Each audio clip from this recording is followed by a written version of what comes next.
Hello everyone.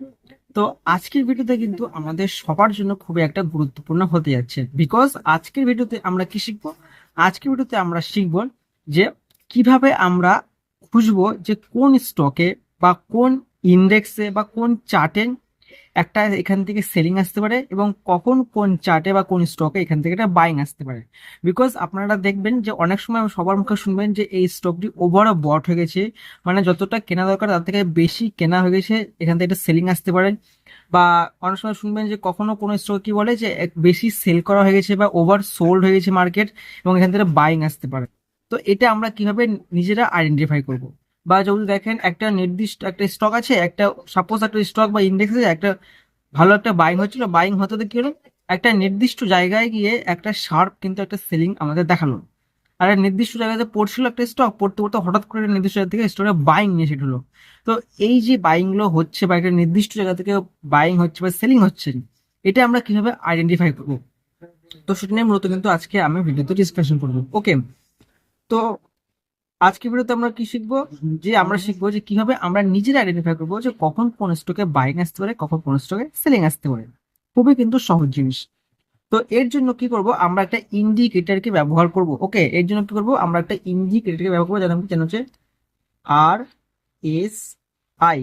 Okay, I hope আপনারা অনেকেই এই RSI এর নাম শুনেছেন, বাট এই RSI কিন্তু সঠিকভাবে এখন পর্যন্ত কেউ ইউজ করতে পারছে না বলেন আজকের সময়ও বেশিরভাগ লোক কি বলছে যে না, RSI ঠিকঠাক করে কাজ করে না। দেখুন, সব ইন্ডিকেটরই কাজ করে, RSIও কাজ করে, বাট এর কিছু প্রসেস আছে বা কিছু নিয়ম আছে বা কিছু রুলস আছে যেগুলো কি আপনাকে কিন্তু অবশ্যই ফলো করতে হবে। যদি আপনি রুলসকে ফলো না করেন তাহলে কিন্তু কোনো কিছুই কাজ করবে না। ওকে, দেখুন, RSI কিন্তু one of the most powerful indicator, যেটা আমাদের ইন্ডিকেট করে যে কখন কোন স্টকে বা কোন চার্টে একটা সেলিং আসতে পারে এবং কখন কোথায় একটা বাইং আসতে পারে এখান থেকে আগামী সময়। ওকে, RSI ফর্ম কি রিলেটিভ স্ট্রেংথ ইন্ডেক্স। এর ফর্ম হচ্ছে কি রিলেটিভ স্ট্রেংথ ইন্ডেক্স। তার মানে কি, দেখুন নামেই কিন্তু মানে লুকিয়ে আছে। রিলেটিভ স্ট্রেংথ ইন্ডেক্স মানে যে ইন্ডেক্সে বা যে স্টকে আমরা ব্যবহার করবো সেই স্টকে কতটা জোর আছে, বাইং হোক বা সেলিং হোক। ওকে, এবার দেখুন, যখন আমরা RSI কে ইন্ডিকেটর লাগাবো বা চার্টে লাগাবো তখন দেখবেন RSI কিছু বাই ডিফল্ট একটা কি আসবে, বাই ডিফল্ট একটা পয়েন্ট আসবে। এখানে কিন্তু তিনটা একটা দাগ থাকবে। ওকে, একটা থাকবে লাগবে 70, থাকবে একটা, এটা থাকবে 30, আর মাঝখানে থাকবে 50 লেভেল, আর মাঝখানে একটা দেখবেন এরকম করে দাগ একটা চলতে থাকবে। ওকে, চলতে থাকবে। এইবার দেখুন, এই যে 70টা থাকলো, 50 থাকলো, 30 থাকলো, এবং মাঝখানে যে এই দাগটা আছে, যখন এই দাগটা আস্তে আস্তে করে এই 70-র উপরে যাবে, ওকে, যখনই 70 লেভেলটা ক্রস করবে, ক্রস করে ক্লোজিং দিবে, তখনই আমাদের কি করতে হবে, অ্যালার্ট হতে হবে যে না, এবার এই স্পেসিফিক স্টক বা স্পেসিফিক চার্টটি কিন্তু ওভার বট হয়ে গেছে। ওভার বট বলতে যতটা কেনা উচিত তার থেকে বেশি কিন্তু কেনা হয়ে গেছে। এখানে কিন্তু আমাদের একটু সাবধানে থাকতে হবে যে না, যে কোনো সময় কিন্তু একটা সেলিং আসতে পারে। ওকে, তার মানে কি এই যে যখনই 70-র উপরে গেল তখনই আমরা সেটা সেল করব? না, আমরা জাস্ট এখানে কি করলাম, যে আমরা এখানে বুঝতে পারলাম, অ্যালার্ট হলাম যে না, এখান থেকে একটা সেলিং আসতে পারে। বাট এখনো কিন্তু আমরা কনফার্মেশন হয়নি। কনফার্মেশনের জন্য কি আমাদেরকে দেখতে হবে চার্ট। ওকে, তো যখনই 70-র উপরে ক্রস করবে, 70-র উপরে ক্রস করা মাত্র কিন্তু আমরা এখানে কোনো রকম নতুন করে ফ্রেশ পজিশন কিন্তু বানাবো না। এখানে কি করবো, আমরা শুধু অ্যালার্ট হবো যে না, এই স্পেসিফিক চার্টে বা স্টকে একটা সেলিং আসতে পারে, আমরা সবসময় অ্যালার্ট থাকবো। ওকে, এইবার এই যে মাঝখানে দাগটা আছে, সাপোজ এরকম পড়তে পড়তে পড়তে যখন এই জোনের নিচে আসবে, অর্থাৎ 30-এর যখন নিচে ক্লোজিং দিবে বা নিচে যখন আসবে, তখন বুঝতে হবে যে না, এখান থেকে একটা বাউন্স আসতে পারে। বাউন্স বলতে একটা আপসাইড র্যালি আসতে পারে, বিকজ 30-এর নিচে যাওয়া মানে কি, ওভার সোল্ড, মানে বেশি পরিমাণে সেল করা হয়ে গেছে, এখান থেকে একটা বাইং আসতে পারে। তার মানে কি এই যখনই 30-এর নিচে যাবে তখন আমরা বাই করবো না, 30-এর নিচে যাবে তার মানে কি আমরা বুঝলাম যে না, এখান থেকে বাইং আসতে পারে, বাট আমরা কিন্তু এখনো কনফার্ম না। কনফার্ম কি, আমাদের কনফার্মেশন জন্য একটা চার্টে অবশ্যই আমাদের দেখতে হবে। ওকে, আর মাঝখানে মাঝখানে যখন এই মাঝখানে যখন যে ঘরটা আছে, যখন এই জোনের মধ্যে থাকবে তখন কি হবে, ততক্ষণ মার্কেট স্টেবল থাকবে, মানে ওভার বট না, ওভার সোল্ড না, একদম স্টেবল। এইবার দেখুন, আমি বললাম কি কনফার্মেশন। কনফার্মেশনটা কিভাবে আমরা বুঝবো? সাপোজ ধরুন, যখনই 70-র উপর লাইনটা ক্রস করলো, তখন চার্টে দেখবেন যে কোনো একটা বেয়ারিশ ক্যান্ডেল তৈরি করেছে, কিংবা বেয়ারিশ রেড ক্যান্ডেল। যদি বিয়ারিশ রেড ক্যান্ডেল তৈরি করে তাহলে বুঝতে হবে যে না, আমরা একটা কনফার্মেশন পেলাম যে না, এবার এখান থেকে সেলিং আসতে পারে। আর যখনই 30-এর নিচে ক্লোজিং দিবে তখন আমরা অ্যালার্ট হলাম যে না, একটা সেলিং এখান থেকে বাইং আসতে পারে। বাট কনফার্মেশনের জন্য কি করবো, আমরা একটা অপেক্ষা করবো বুলিশ ক্যান্ডেল। যদি একটা বুলিশ ক্যান্ডেল তৈরি হয় উইথ গ্রিনের, তখন আমরা বুঝবো যে না, এখান থেকে একটা শর্ট টাইমে যেন একটা বাউন্স আসতে পারে। আমি অবশ্য আপনাদের চার্টে দেখাবো যে কেমন দেখতে হবে। ওকে, এবার আপনারা বুঝতে পারলেন যে কনফার্মেশন আমরা কিভাবে নেব।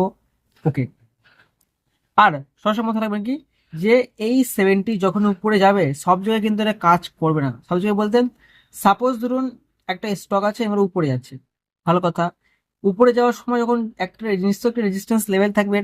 যদি কোনো রেজিস্ট্যান্স লেভেল থাকে সেখানে যদি স্টকটি যায়, যাওয়ার পরে যদি দেখেন সেই সময় 70-র উপরে ক্রস করেছে এবং এইখানে এসে একটা বেয়ারিশ ক্যান্ডেল তৈরি করেছে, তখন কিন্তু এটা অ্যাপ্লিকেবল হবে।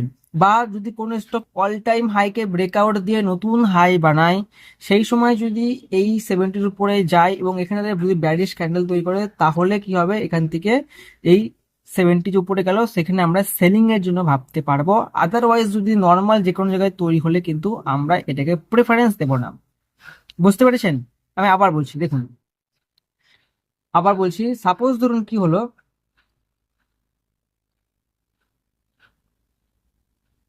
এক মিনিট মুছিয়ে দিই।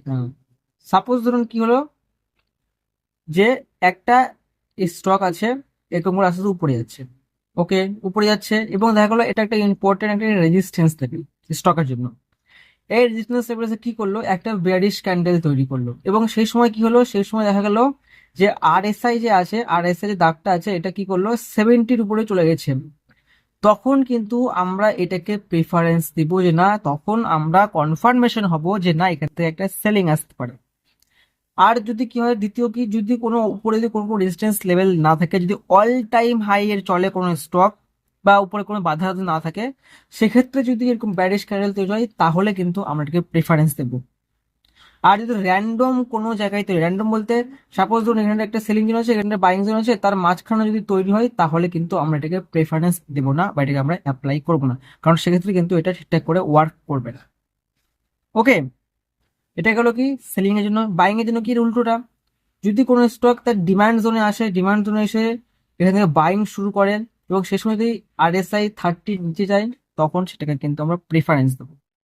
ওকে, ঠিক আছে, এটা গেল আরএস এর একটা লেভেল, একটা পয়েন্ট। এবার আরএস এর কি আরেকটা পয়েন্ট আছে, সেটা কি আরএসআই ডাইভারজেন্স। আরএস এর আরেকটা পয়েন্ট আছে যাকে বলা কি ডাইভারজেন্স। ডাইভারজেন্স, আরএসআই ডাইভারজেন্স বলে একটা দেখবেন অপশন আছে।